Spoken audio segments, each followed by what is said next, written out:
우리 안식을 시작하는 시간에 이 자리에 오신 여러분을 진심으로 환영합니다. 여러분 한 분 한 분의 얼굴을 뵐 때마다 제가 굉장히 기쁩니다. 저도 기쁜데 하나님은 얼마나 기쁘실까요? 여러분의 그 마음 하나님께서 다 아시고 또 여러분의 그 발걸음을 또 인도해 주셨으리라고 믿습니다. 요즘 금값이 많이 올랐다고 얘기합니다. 2배가 넘었다고 하는 것 같아요. 그래서 다들 막 이 집안의 깊숙한 곳에 숨겨진 금이 있나 없나 이렇게 체크하는 사람들도 많다고 얘기합니다. 혹자는 이런 얘기 하더라고요. 황금은 단련을 두려워하지 않는다. 금은 계속 이렇게 정렬하고 할수록 더 순도가 높은 금이 나오기 때문에 뭐 이제 그런 얘기를 했다라고 생각이 됩니다. 오늘 설교 제목처럼 오늘 주제는 우리의 그 삶 가운데 있는 시련 혹은 시험에 대한 말씀을 좀 여러분과 나누고자 합니다. 성경 말씀 베드로전서 1장 6절에 있는 말씀을 다 같이 읽어보도록 하겠습니다. 다 같이 읽겠습니다. 시작. 그러므로 너희가 이제 여러 가지 시험을 인하여 잠깐 근심하게 되지 않을 수 없으나 오히려 크게 기뻐하도다. 베드로가 이제 이런 말을 하고 있는 거죠. 시험 가운데 근심이 없지는 않겠지만 근심이 있다라는 얘기입니다. 그렇죠? 힘들 수 있다라는 얘기고 어려울 수 있다라는 얘기입니다. 그러나 그 가운데 우리가 기뻐할 수 있다라고 또 있어야 한다라고 이야기해 주고 있죠. 여러분 삼성 핸드폰을 쓰시는 분 계십니까? 네. 삼성 우리 유교발 장로님이 쓰시는 핸드폰이 또 삼성 굉장히 또 좋은 핸드폰이죠. 이렇게 접었다 폈다 할 수 있는 삼성이 세계 최초로 이 접이식 핸드폰을 상용화했습니다. 그래서 벌써 시리즈가 여러 개 나왔고요. 그래서 이제 그거를 여러 기업에서 따라 하려고 했는데 그렇게 잘 되지 않았어요. 즉 아직 애플도 거기까지는 안 되는 것 같아요. 안 나왔으니까요. 근데 이렇게 접이식 핸드폰의 그 중앙 부분에 이렇게 접혔다가 폈다 하는 부분을 이제 힌지라고 얘기하는데요. 그 부분을 테스트하기 위해서 몇 번의 테스트를 할까요? 여러분 몇 번 정도 성공하면 괜찮다라고 얘기하시겠어요? 삼성은 공식적으로 몇 번이요? 10,000번? 20만 번을 접었다 폈다 하는 테스트를 진행했다라고 이야기합니다. 그러니까 적어도 핸드폰을 쓰는 사람이 하루에 100번 정도는 접었다 폈다 많이 하면 그렇게 할 거라는 생각을 한 거고요. 그렇게 5년 정도를 한다고 가정하에 2만 번의 테스트를 한 거죠. 그리고 결국 이 테스트를 통과했기 때문에 오늘 지금 육삼님께서 그 핸드폰을 쓰실 수가 있는 겁니다. 거기에다가 이제 아주 열악한 환경 가운데 놓이기도 합니다. 먼지가 있는 곳에서도 접었다 폈다 하고요. 또 온도가 뜨거운 곳, 또 온도가 낮은 곳에서도 테스트를 하고요. 또 여러 가지 압력 그런 부분에서 테스트를 합니다. 근데 이제 그 모든 테스트 가운데 합격을 해야 거기서 살아남아야 제품이 되는 거고 이것을 사람들에게 팔 수 있게 되는 거죠. 그러니까 이 시험을 통과했다라는 말은 다른 의미로 설명하자면 자격이 있다라는 뜻이 됩니다. 그 시험을 통과했기 때문에 믿을 만하다라는 것이고요. 그래서 우리가 쓰고 있는 여러 그 제품들, 전자기기들부터 시작해가지고 여러 제품들을 보게 되면 이러한 테스트들을 다 하고요. 그 다음에 그 테스트가 잘 맞춰지면 이제 제품으로 만들어지고 사람들에게 팔 수가 있는 것입니다. 성경은요, 우리의 삶 속에도 이러한 테스트가 있다라고 말해주고 있습니다. 여러분의 인생에 그리고 저의 인생에도 시험이 테스트가 있는 겁니다. 그렇다면 이 삼성에서는 이것이 망가지지 않는가를 확인하기 위해서 테스트를 한다면 우리의 그 삶 가운데 있는 테스트의 목적, 핵심은 무엇일까요? 왜 우리 인생에 이렇게 상상하기 싫은 그런 어떤 시험이 있는 이유가 뭘까요? 왜 아브라함은 아들 이삭을 제물로 바쳐야 했습니까? 왜 예수님은 돌로 떡덩이를 만들려고 하는 시험을 받으셔야만 했을까요? 또 왜 다니엘은 왕의 명령에도 불구하고 기도를 해야만 했던 것일까요? 왜 기도하지 말라라는 명령이 딱 그 시기에 내려진 이유가 뭘까요? 여러 다양한 시험들이 또 다양한 모습으로 다양한 사람들에게 주어지게 됩니다. 물론 여러분 아시는 것처럼 그 모든 시험들이요, 다 하나님께서 주시는 시험은 아닙니다. 때로는 그것이 내 욕심, 내 그 넘치는 그 욕심 때문에 우리에게 오는 그런 시험일 수도 있고요. 때로는 사단이 우리를 넘어뜨리기 위해서 주는 시험이 있고요. 그리고 또 한 부분은 하나님께서 우리를 검증하시기 위해서, 확인하시기 위해서 시험을 주는 때도 있습니다. 자, 그런데 이 모든 그 시험들, 여러 가지 다양한 종류의 시험들이 있지만 그 시험들은 결국에 하나의 어떤 그 정점으로 모이게 됩니다. 시험의 목적이 있다라는 거죠.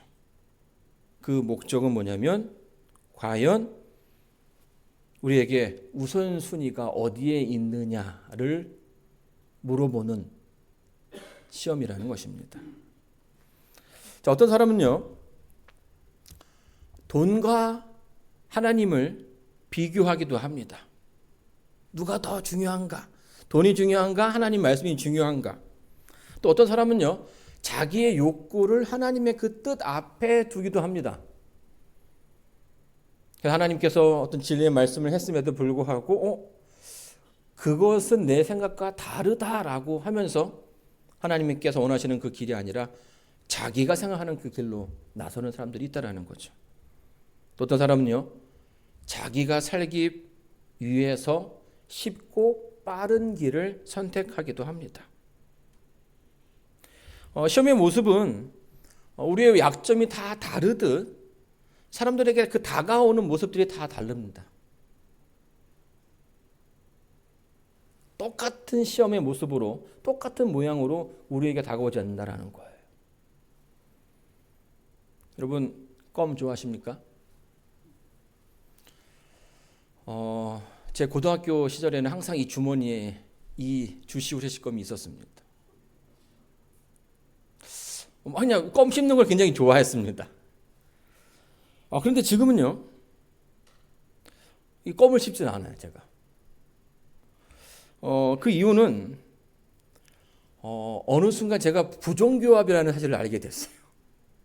그래가지고 이게 이를 많이 쓰면 많이 쓸수록 이게 서로 맞지 않으니까 달아가지고 이게 마모가 일어난다고 얘기를 하더라고요.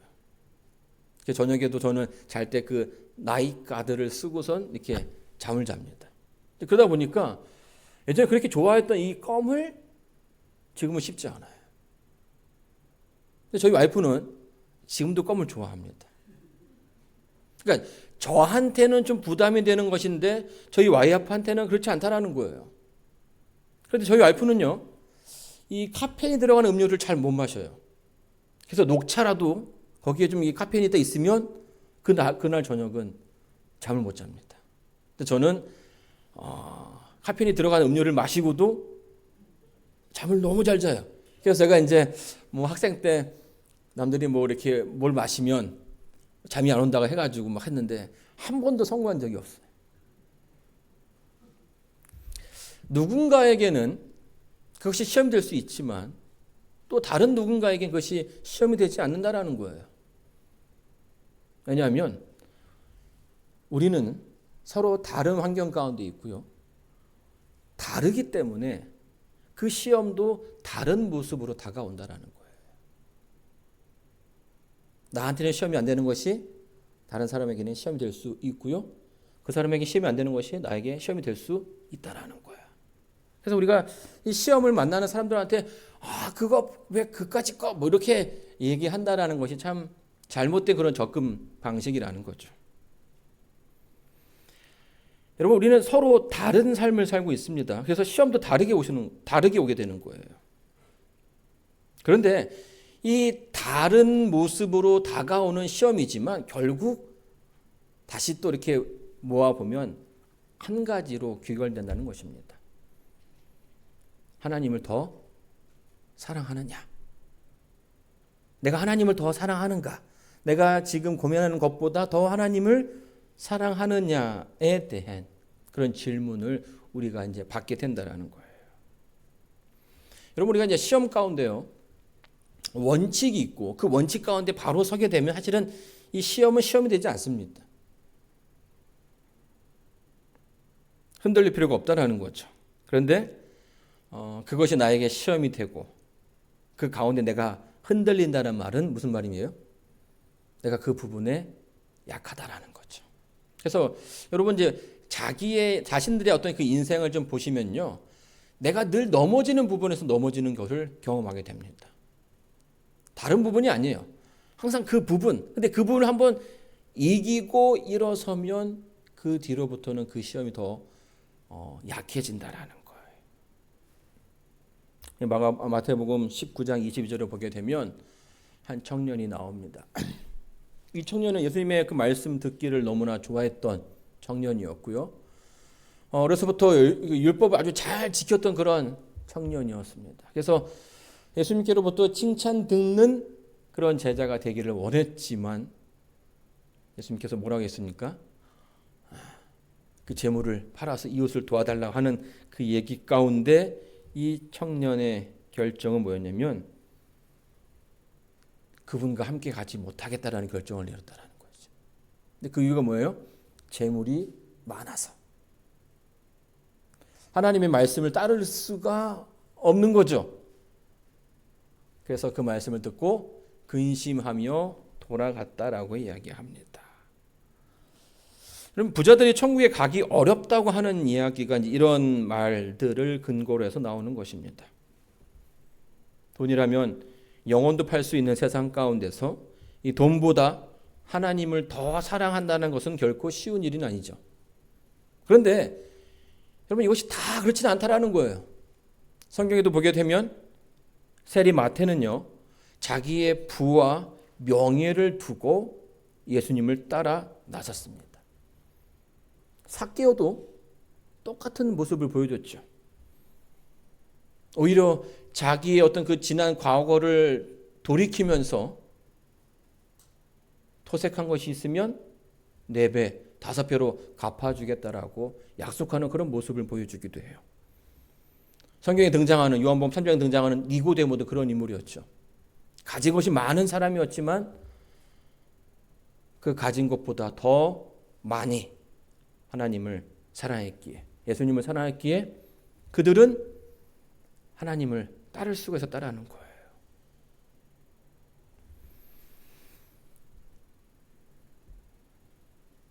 여러분, 이 당시에 이 부자 청년에게 했던 이야기는 재물을 다 버리라는 말이 아니었습니다. 그 재물보다 하나님을 더 사랑하느냐. 여러분, 이 신앙이라는 것은요, 그리스도인이 된다라는 것은 결국엔 진짜가 되어야 한다라는 얘기예요. 진짜가 되어야 한다. 진짜가 아니면 결국 이 시험을 이길 수 없는 것입니다. 진짜라는 것은 무엇입니까? 진짜 그리스도인이라는 것은 정말로 하나님을 사랑하는 거죠. 여러분, 진심으로 하나님을 사랑하게 된다면 사실 이 설교를 들을 필요가 없다라고 생각합니다. 말씀대로 하나님의 그 말씀을 따라서 하나님의 그 음성에 순종하며 살아간다면 우리의 모습 가운데 하나님의 그 임재가 임하게 될 것이고 그 가운데 하나님의 놀라운 변화를 우리에게 역사하시는 그 변화를 경험하게 될 것입니다. 자, 그런데 참 신앙이라는 게 굉장히 좀 그런 게요. 이 신앙은 얼마든지 척할 수 있다라는 거예요. 신실한 척, 믿음이 굉장히 많이 있는 척, 그리고 굉장히 헌신적인 척, 이런 모습들을, 이런 외형을 갖추기가 너무 쉬운 게 바로 신앙이에요. 그래서 어떤 때는요, 우리 스스로도 이게 진짜인지 아닌지를 잘 구별하기가 어려울 때가 있어요. 특별히 어떤 그 지위에 있거나 또 돈이 많다거나 그러면 그거를 알기가 더 힘들어요.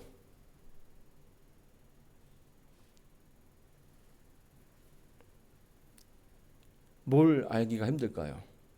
그 사람이 진짜 믿음이 있는 건지 없는 건지, 저 행동이나 저 말이 믿음을 통해서 나오는 건지 아닌지, 진짜인지 가짜인지 이거를 구별하기가 어렵다라는 거예요.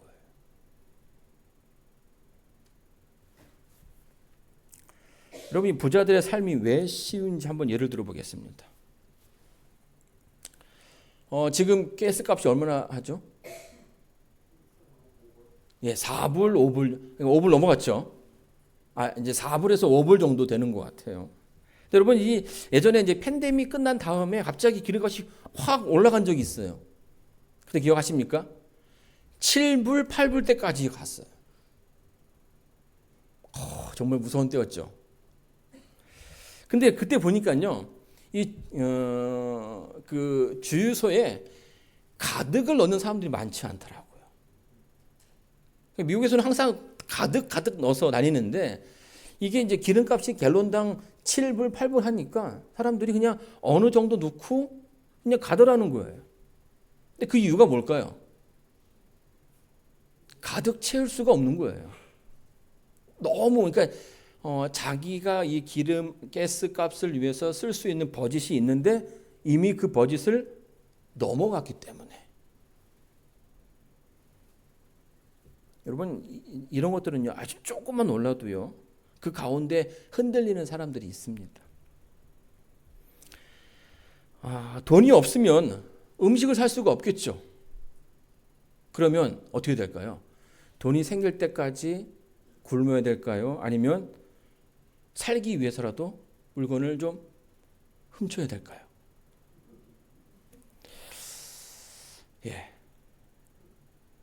사실 우리가 이런 고민을 하지 않는 것에 참 감사하다라고 생각합니다. 여러분, 지금 캘리포니아의 달걀 값이 많이 올랐죠.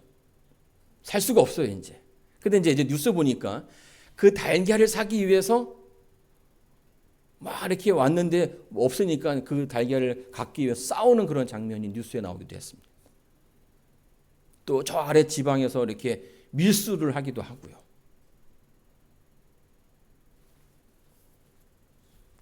여러분, 물가가 올라가면요, 생계형 범죄가 증가하게 됩니다. 가난은 그만큼 시험에 취약할 수밖에 없는 거예요.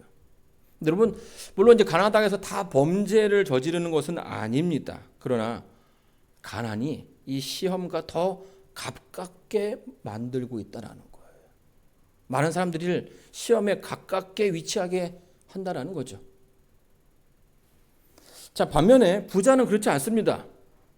부자는 편해요. 부자가 7불, 8불, 가스값이 7불, 8불 한다고 해서 비싸서 차에 가스를 못 넣는 일이 생길까요? 그렇지 않죠. 계란값이 올랐다고 해서 싸우는 일이 있습니까? 그건 뭐 얼마 한다고 그런 여유를 가질 수 있다라는 거예요. 이 인플레이션이 막 올라가도 웬만한 부자들은 거기에 대해서 불평을 하지 않습니다. 왜요? 안 힘드니까. 그거에 전혀 지장을 받지 않으니까. 여러분, 이 물가가 조금 오르는 것이 부자에게는 시험이 되지 않아요. 그러나 가난한 사람들에게는 그것이 시험이 될 수 있는 거죠. 그래서 이 부자들은요, 어떻게 보게 되면 좀 편하게 살 수 있습니다. 이 부함은요, 여유를 갖게 해줍니다. 여유로울 수가 있어요. 사람을 대할 때에도 더 이렇게 풍족한 가운데, 더 너그러움 가운데 대할 수 있다라는 거예요. 근데 가난함은 우리를 더 이렇게 예민하게 만들기도 하고 더 어렵게 만들 수 있는 거예요. 자, 그러다 보면요, 이 부자들은 자기의 그 속에 무엇이 있는지를 잘 모를 때가 있어요. 특별히 그 다른 사람들한테 내 속마음을 드러낼 필요가 없죠. 만약에 뭐 이렇게 콩 한 쪽이 있는데 이걸 나눠 먹어야 된다 하면 그 가운데서 이 욕심이 많은 사람과 그렇지 않은 사람이 드러날 수밖에 없는 건데, 부자는 그럴 필요가 없다라는 거예요. 물질 앞에서 내 이성이 흔들릴 필요가 없죠. 여러분, 신앙도 마찬가지입니다. 예전에 저희 어머니가 저한테 안식일마다 100원씩을 줬습니다. 왜 줬을까요? 헌금하라고. 다 아침에 100원을 그러니까 제가 이제 100원을 지어주면서 근순아 이거 꼭 헌금해라 라고 아주 신신당부하셨습니다. 자, 그런데 이 100원이면요, 오락이 2판이고요, 아이스크림이 2개고요, 과자가 1번집니다. 늘 고민이 되는 거예요. 누가 보는 것도 아닌데, 그렇죠? 하나님은 아시겠지만 이게 살짝 손만 이렇게 누가 확인하는 것도 아니기 때문에, 그래서 제가 가게에다가 헌금을 참 많이 했습니다. 그 나중에 저희 어머니가 200원을 주셨어요. 왜요? 100원은 뭐 사 먹고 100원은 그래도 100원은 헌금을 해라, 이렇게 얘기하신 거죠. 그러니까 이게 잘 얘기하는데 안 되는 거예요. 그 아이에게 이게 너무 큰 유혹이고 너무 큰 시험이죠. 근데 만약에 저희 어머니가 저에게 10,000원을 주면서 근순아 10,000원 네가 쓰고 싶어 다 쓰고 100원만 헌금해라, 이렇게 얘기하면 제가 안 하겠습니까? 그 정도는 제가 아주 그냥 여유로운 마음으로 할 수 있는 거죠. 여러분, 이게 이제 우리의 삶 속에 드러나는 그런 모습이라는 거예요. 100원을, 10,000원을 가진 사람에게 신앙은 논할 필요가 없는 것입니다. 헌금을 잘하느냐 못하는 거는 논할 이유가 없는 거예요. 100원만 내도 헌금을 잘하는 아이가 되는 거죠. 자, 그런데 우리 신앙에서 그런 어떤 이런 척은요, 척하는 모습은 시험을 통과하기가 어렵다라는 거예요.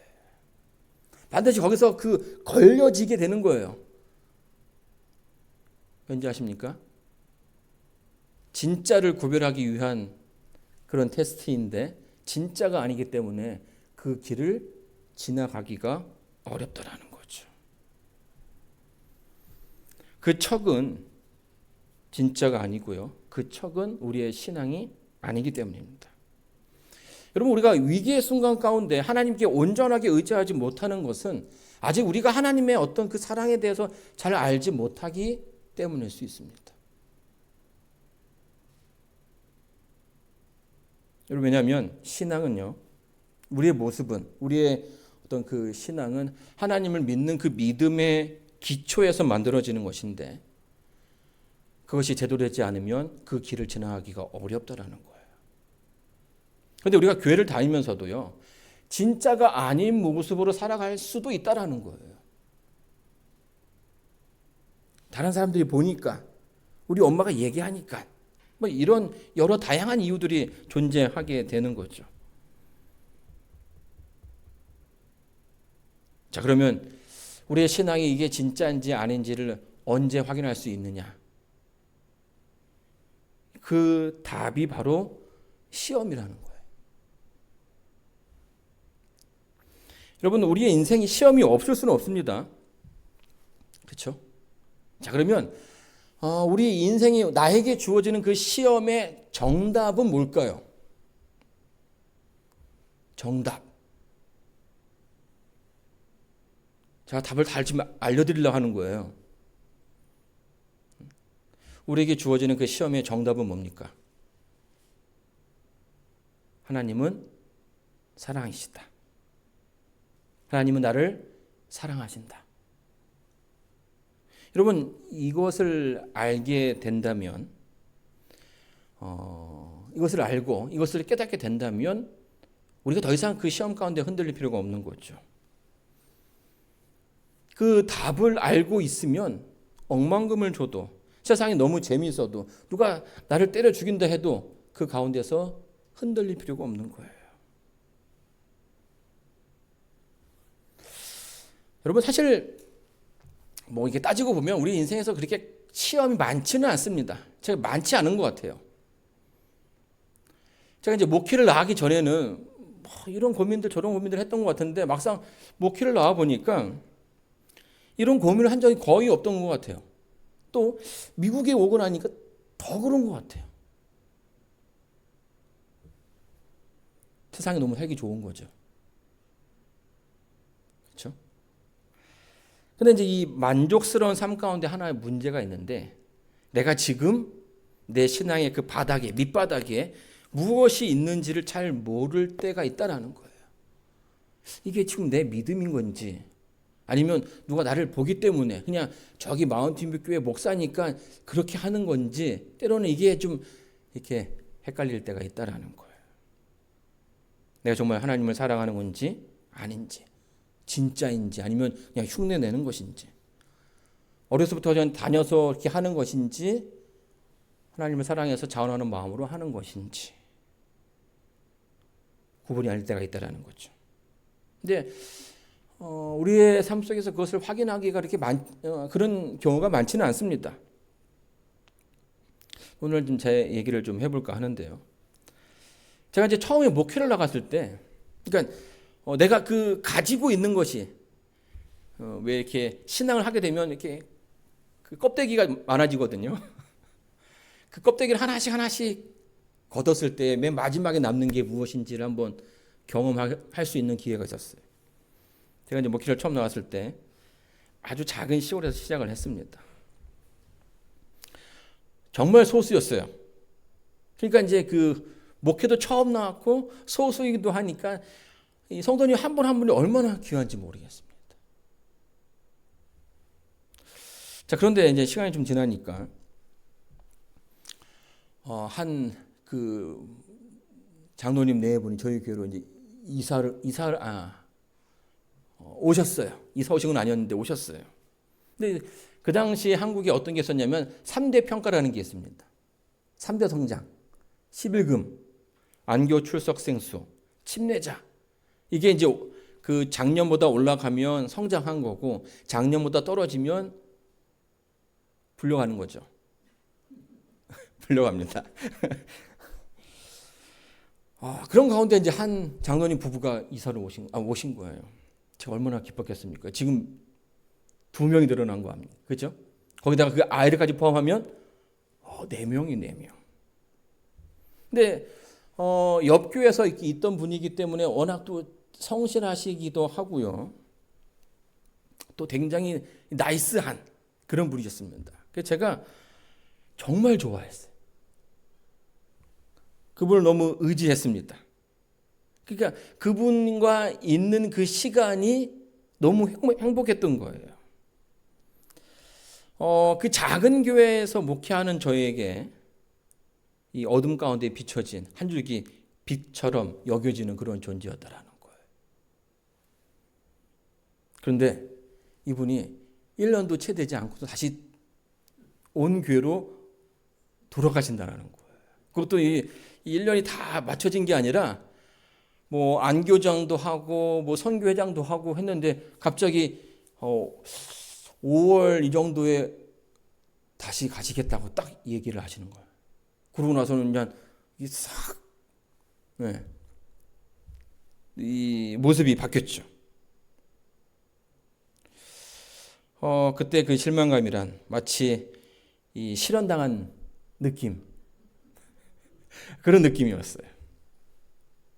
제가 나중에 이제 목회를 좀 이렇게 여러 해 지난 다음에 목회를 좀 오래 한 다음에 그때를 한번 좀 생각해 보았습니다. 왜 그분이 가셨을까?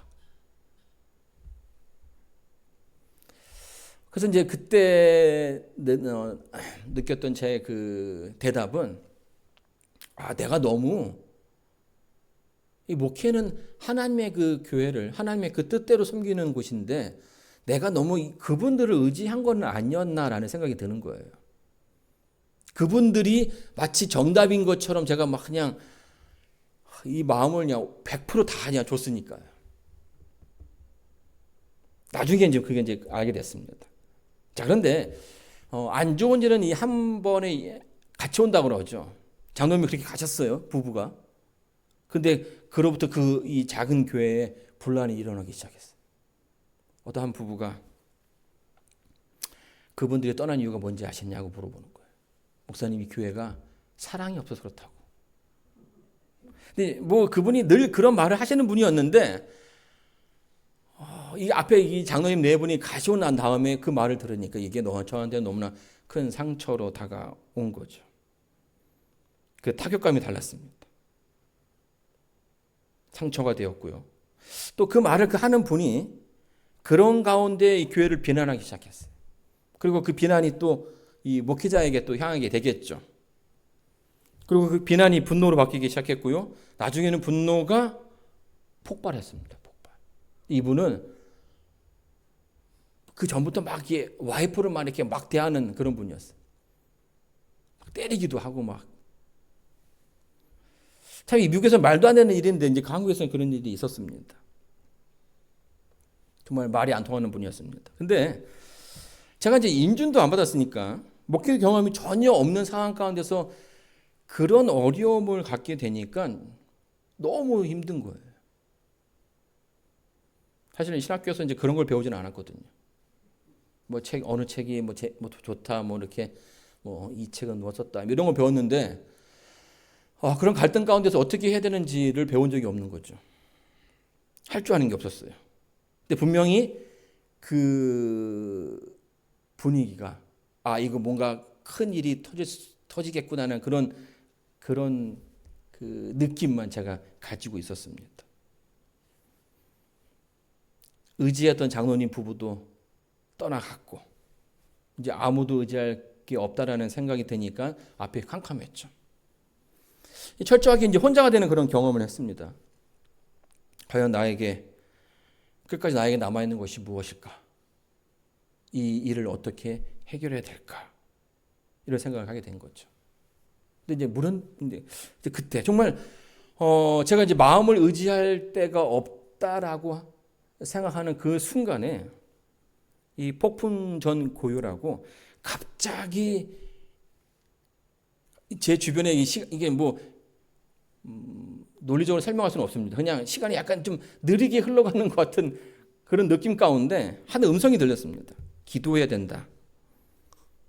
네. 금식해라. 그래서 제가 이제 갑자기 이제 뭐 무언가 큰 위기가 다가올 거라는 그런 생각이 들었고 또 기도하라는 음성이 들렸기 때문에 제가 이제 안식 오후부터 이제 금식을 하면서 기도를 했어요.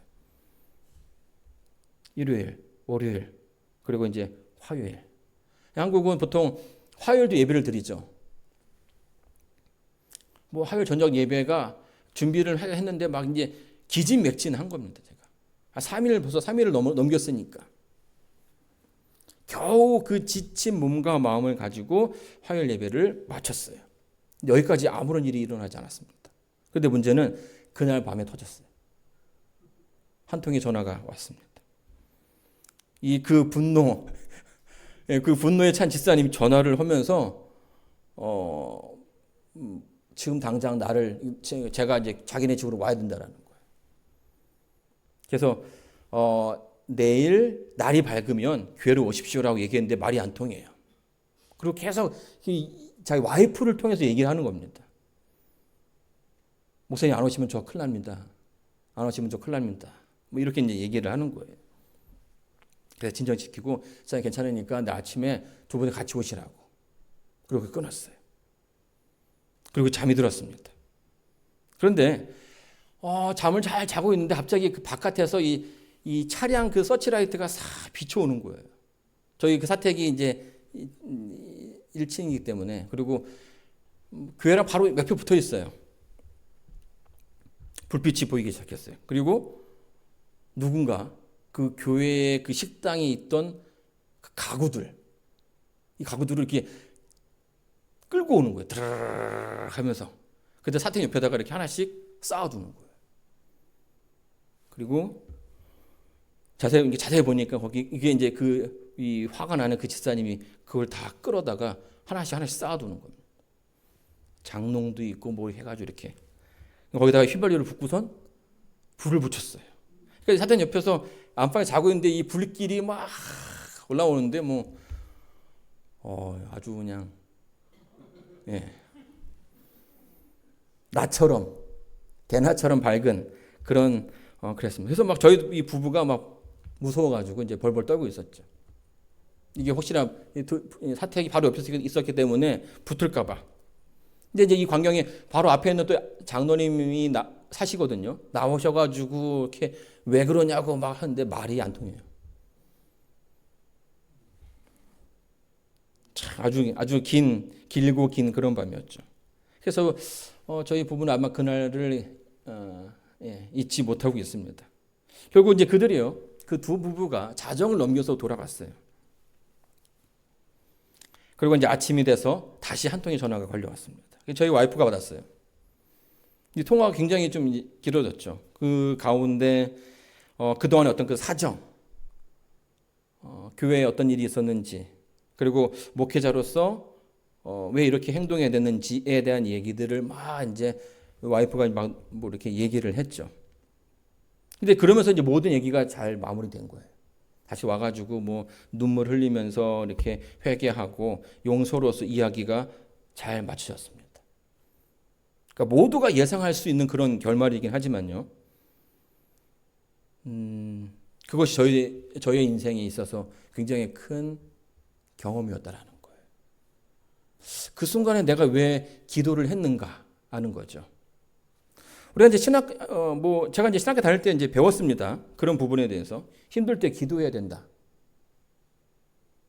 그리고 이제 그 가르친 대로 또 교회에서 설교도 하고 또 책에서도 많은 이제 그런 내용들을 보았지만 이 기도의 능력이 얼마나 큰 위력을 가지고 있는지에 대해서 직접 체험해 보지는 않았다는 거죠. 그 예전에는.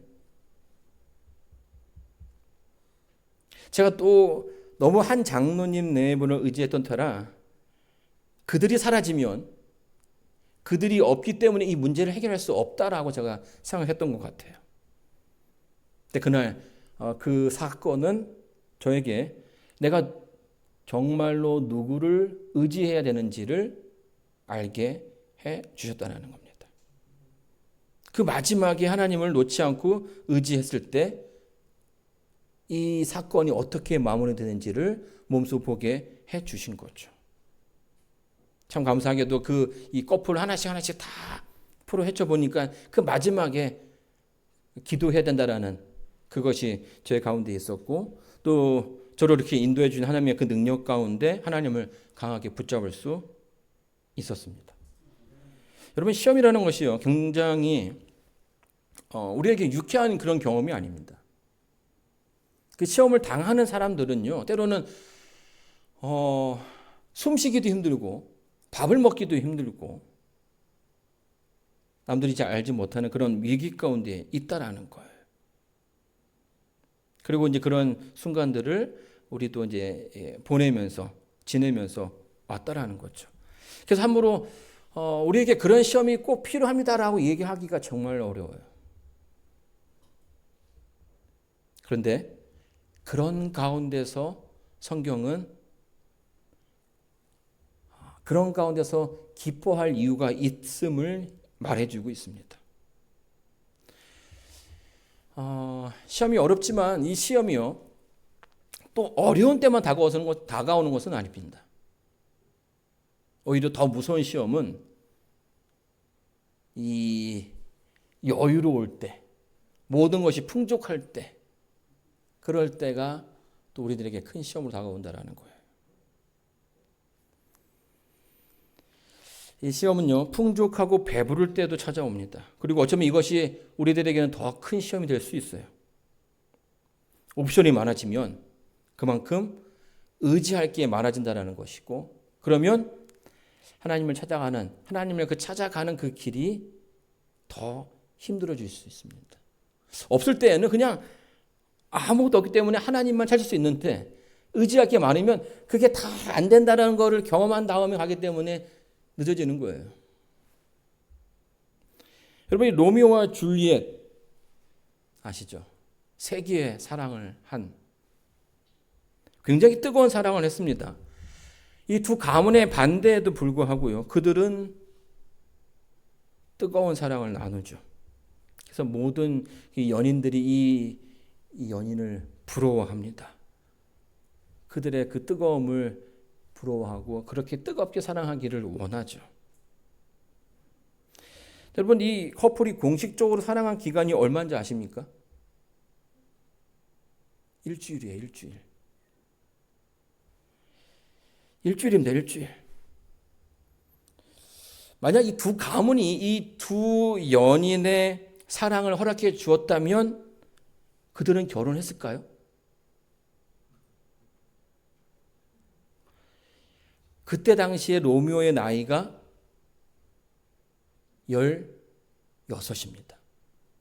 그리고 줄리엣의 나이가 13살이에요. 만약 두 가문이 이들의 사랑을 허락해 주었다면 과연 그들은 결혼에 골인할 수 있었을까? 여러분의 생각은 어떻습니까?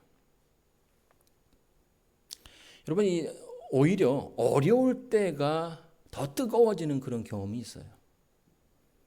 그들이 두 가문이 반대를 했기 때문에 그들의 사랑은 더욱더 크게 불타오른 걸 수도 있다는 거죠. 근데 막상 그 문제가 해결되면요, 우리는 또 다른 위기를 맞이하게 됩니다. 여러분이 로미오와 줄리엣이 그 가문의 어떤 반대를 이겨 나갔다면 또 다른 문제들이 있다라는 거예요. 더 이쁜 사람이 등장할 수도 있는 거고요. 더 좋은 가문이 생길 수도 있는 거예요. 그렇죠? 그리고 결혼 말고 또 다른 옵션이 생길 수 있는 거죠. 그러니까 그 끝까지 지키기가 쉽지는 않은 거라는 거예요. 여러분, 우리의 신앙도 어쩌면 위기의 순간보다는, 그 위기가 주는 그 시험보다는 그 풍요로움이 주는 그 시험 가운데 있을 수 있습니다. 어떤 면에서는 신앙은 어려울 때보다 자유롭고 평화로운 시대가 더 지키기 어려운 것이죠. 다시 처음 생각들로 한번 가보도록 하겠습니다. 그러므로 너희가 이제 여러 가지 시험을 인하여 잠깐 근심하게 되지 않을 수 없었으나 오히려 크게 기뻐하도다. 시험은요, 아무리 생각해도 유쾌할 수가 없습니다. 하지만 그 시험이 우리의 삶 속에서 없을 수는 없어요. 시험이 없는 인생이 없다라는 겁니다. 여러분, 저만 봐도 아시지 않겠습니까? 저는요, 대학 가면 시험은 없는 줄 알았어요. 공부 너무 지겹겠다. 이제 대학 가면 끝이구나. 여러분, 인생은 시험의 연속이었습니다. 목사가 될 때도 시험 보고요. 인준 받고 안수 받을 때도 시험을 봤어요. 제가 아는, 여러분도 아시는 목사님이신데요, 목회 시험 보다가 쓰러졌어요. 너무 긴장을 해가지고.